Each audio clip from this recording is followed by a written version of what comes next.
guys, how's it going? So it is that time of year again where we get to start talking about some of the brand new plants that are coming out this year in 2021 from Proven Winners. Now in the past, I've been able to do all of the brand new plants in one video, but now there are so many, which is really exciting, that I'm breaking this up into 3, possibly more than 3 videos, because like today, we're gonna start by talking about some of the new shrubs that are available, and there are 30 brand new varieties we get to talk about. So I might get through them all in this video.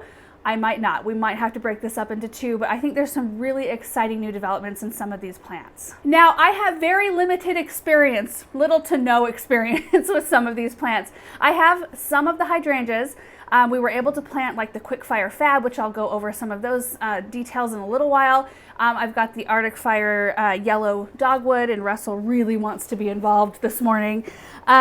But I am just super excited about these things, even though I haven't even personally seen some of them like in the flesh yet. I'm really excited for this new group of plants because there's a lot of diversity. There are some plants that are really good for southern warm climates, some that are good for northern colder climates, and that's not the case every single year. So I feel like there's something in here that will fit most all growing climates. So let's just jump right into it. Number 1 is the Sunjoy Neo Barberry, which, looking at the picture initially, I just thought I've got to have some of these in my garden. And Aaron is not the biggest fan of barberry, but I think I could tuck a couple in here or there, and I think he will appreciate the color. Not only that, but it grows into a very nice rounded shape, so you don't really feel the need to constantly prune on it. It doesn't like take on this wild form. It only grows about 30 to 32 inches tall and wide, zone 5 through 8. They love full sun, super tough in the landscape, very adaptable to a lot of different soil types. And as most barberries go, resistant to deer. Number 2 is the Lo and Behold Ruby Chip Butterfly Bush. And this is another one that's really great for a hot, sunny area in the landscape, very low maintenance, and they provide a ton of color, and they bring in hummingbirds and butterflies and honeybees. It's a really wonderful plant to have in the garden. And I have a couple of the Lo and Behold butterfly bushes, not this one yet, but I have the ice chip and the pink microchip, and they have been phenomenal plants. They grow about 30, well, the ruby chip anyway, grows about 30 to 32 inches tall and wide, so it makes it very easy to tuck into the landscape, way easier than the traditional huge butterfly bushes. And the ruby chip is much like the Miss Molly, which I do have the Miss Molly in our garden. It grows a lot bigger, has very bright magenta pink blooms. The ruby chip takes kind of the characteristics of the Miss Molly and packs it into that smaller package. So they start pushing blooms about midsummer. They keep on going all the way through a frost. You don't need to deadhead. They'll just keep producing blooms, resistant to deer, and zone 5 through 9.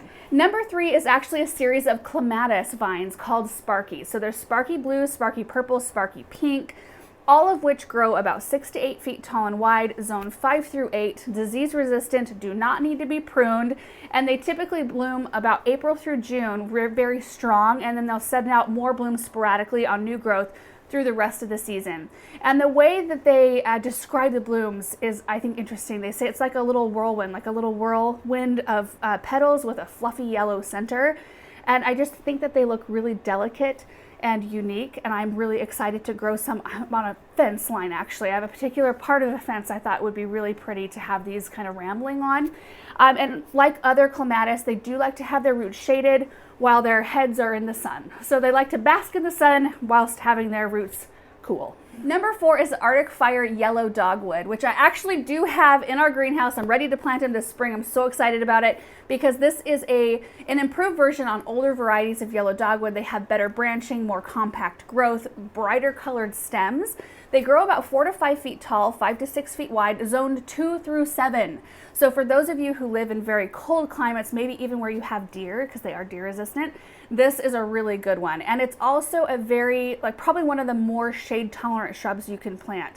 Now they do produce blooms in the spring that are followed by white berries. So they offer not only that wonderful winter interest, but you get spring interest, you get a beautiful full compact shrub during the summer, and then you get the white berries later on. Now, if you do site this one in a shadier area, do know that you won't get quite as many blooms, not quite as many berries, but it will still thrive and grow for you. Also, it's supposed to tolerate a very wide range of soil conditions, which I do believe, because we have pretty crummy soil here in Eastern Oregon, very high high pH, and dogwoods do really well for us. Number 5 is the Velvet Fog Smokebush, which I'm very excited to get planted in my own garden. Now, it gets kind of big, 5 to 8 feet tall, 6 feet wide, so you do want to make sure that you've got the space for it.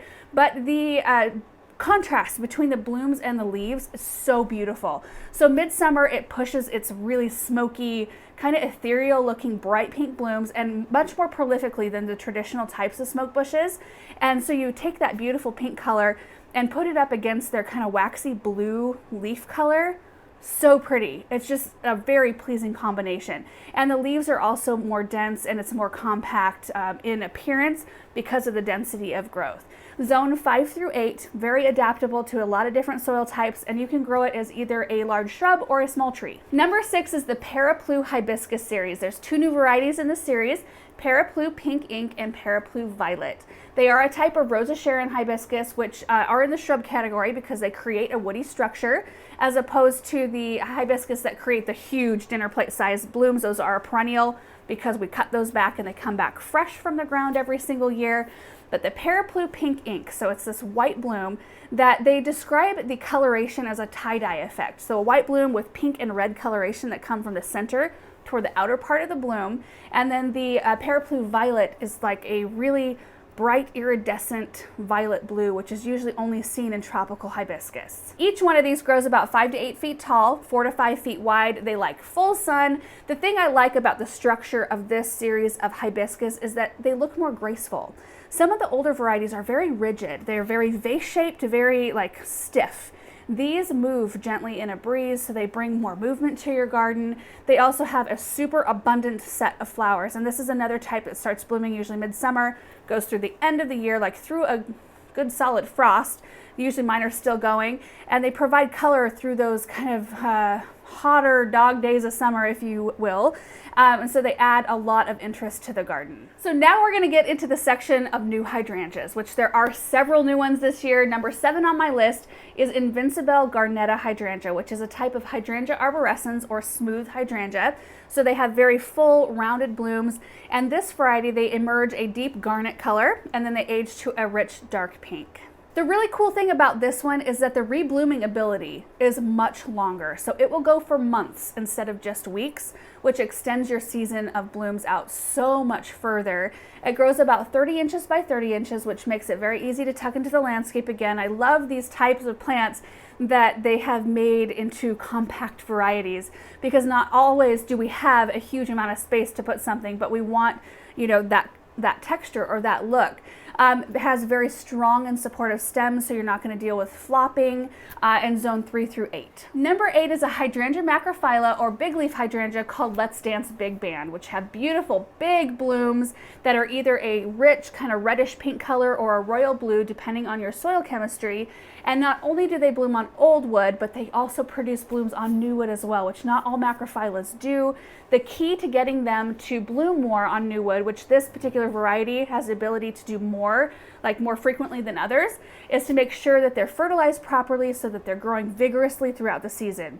So they recommend like a rose-based fertilizer like Rose Tone in the early spring and again in the late spring. You want to make sure not to fertilize it after about July because it can mess with their dormancy period. But typically I'm only fertilizing my hydrangeas once a year. But on this particular one, doing it twice in the spring will kind of help give it the energy it needs to create more blooms for you. This variety is a zone 5 through 9 and can withstand cold winters better than other macrophyllas. It grows about 30 inches by 30 inches, and you do want to make sure, even though this one will bloom on old and new wood, to put it somewhere in your garden where you can just let it grow to its full size. Because as with all macrophyllas, you just want to not prune on them, because if you do that, it will adversely affect the amount of blooms that you will get. Number 9 is another hydrangea macrophylla called Webit Giddy, and this one grows even smaller, or stays even smaller, 24 inches tall by 30 inches wide, zone 5 through 9. It also has the very dark, glossy, thick leaves and strong stems. I love the color of the blooms on this one. They're very deep red pink in higher pH soil, and then a deep violet blue if treated with aluminum sulfate or in more acidic soil. I really just like the tight, compact growth of this one because I think it also makes it really good for containers. And that kind of brings me to number 10, which is also another hydrangea macrophylla called Webit Grumpy. And this one, the name cracks me up, and I think it's stuck because they were kind of working with a Snow White and the Seven Dwarfs kind of theme with some of the hydrangeas. And so every time somebody would see this beautiful plant blooming, which it's like a very bright red in higher pH soil and then a very deep blue in lower pH soil, they would ask, what is that plant's name? And they would see the name Grumpy on the tag, and it'd make them laugh, and so it just stuck over time. But it also grows 24 inches tall, 30 inches wide, zone 5 through 9, a very tough, sturdy plant. And my understanding is that both the Webit Giddy and Webit Grumpy hydrangeas can withstand colder temperatures than your other conventional hydrangea macrophyllus. So number 11 is the Let's Dance Cando hydrangea, which is a beautiful lace cap type hydrangea.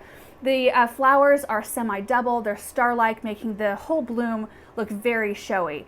Bubblegum pink in higher pH soils, in lower pH soils, or if you treat with aluminum sulfate, they're a beautiful soft periwinkle blue. The good thing about this hydrangea, which I love, is that it really needs a very little period of leafy growth in order to produce new blooms. So it will bloom on old wood and new wood, and it'll start very early on in the spring, and it'll go all the way through frost. So this variety also sets buds from the base of the stem to the top, which is not typical. And I think it's such a wonderful new development in hydrangeas, because even though you still shouldn't prune on this one, you should put it somewhere in the garden where it can grow its full size, which is 3 to 4 feet tall and 3 feet wide. But if you accidentally prune on it, or if a deer comes along and eats off the top buds, or if you have an extra hard winter and then, you know, the tops get decimated somehow, you know that there are still flower buds sitting lower on the plant that will turn into blooms. Because there's really nothing more discouraging than planting a hydrangea and then having something like that happen and missing out on blooms for an entire season. It also has very dark colored leaves, and it's a zone 5 through 9. So the next 3 are Paniculata type hydrangeas, or panicle hydrangeas. So they have blooms that are more panicle shaped. They're thicker at the base, and they kind of taper off to a point at the top. The first one's called Limelight Prime. This is number 12 on my list. And honestly, the Limelight, I don't understand how they could even make Limelight better. I have Limelight in my garden, and I love it. It performs so great every single year. But this new development, apparently they have stronger stems, so they stand up better to more adversity. My Limelight's already amazing though. Mine never flops. So I'm like, how strong do you need these stems to be? The blooms start earlier in the season though, and I do think that's an amazing new development.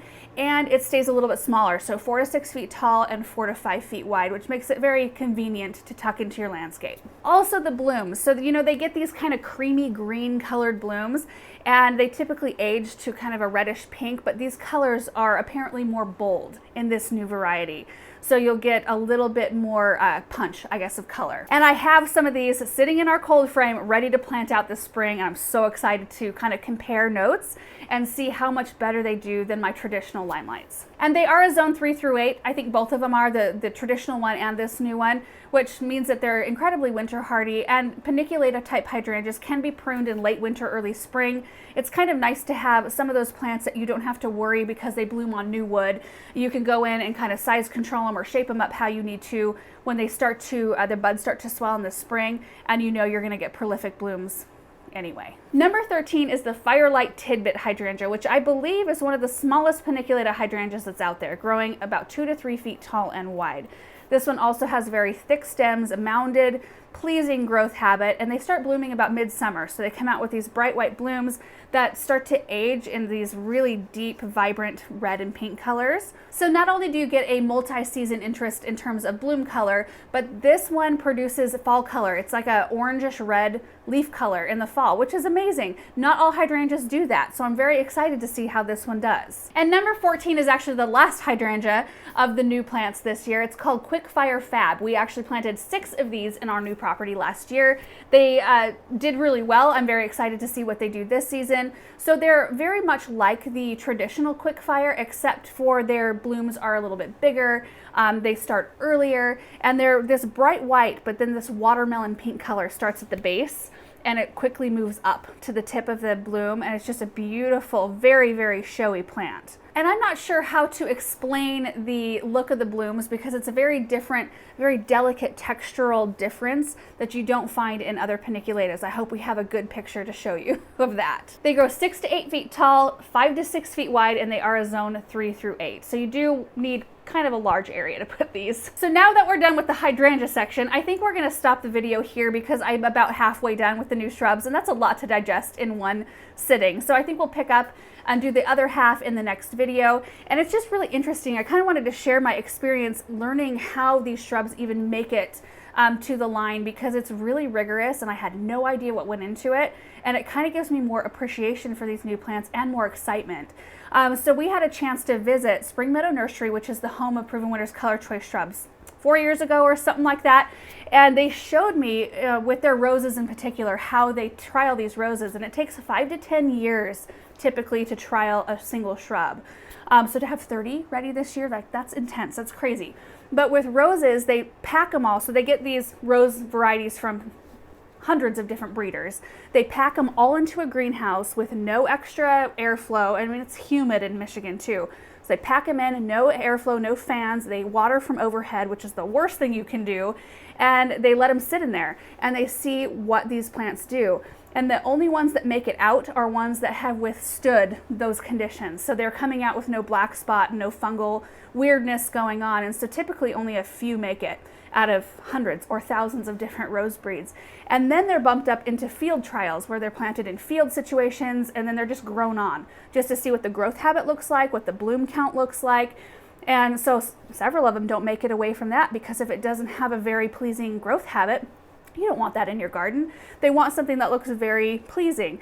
So the ones that make it through that trial go into your landscape setting. So they're put in their test gardens in different situations, in the like paired with different plants to see how they react, to maybe more sun or a tiny bit more shade. And it's not until they make it through that trial that they are considered to be put part of the line. I had no idea that that went into it, and it really, like, it impacted me hugely. And so I know when these new things come out every year, it makes me so excited, because I just know that they're gonna perform that much better for me in my own garden setting. So anyway, thank you guys so much for watching this video. I hope you enjoyed it. It just is so exciting to talk about plants, especially this time of year when we're all anxious and we're all planning and getting excited for our own garden season. So we'll pick this video up in part 2. Thank you so much for watching. Bye.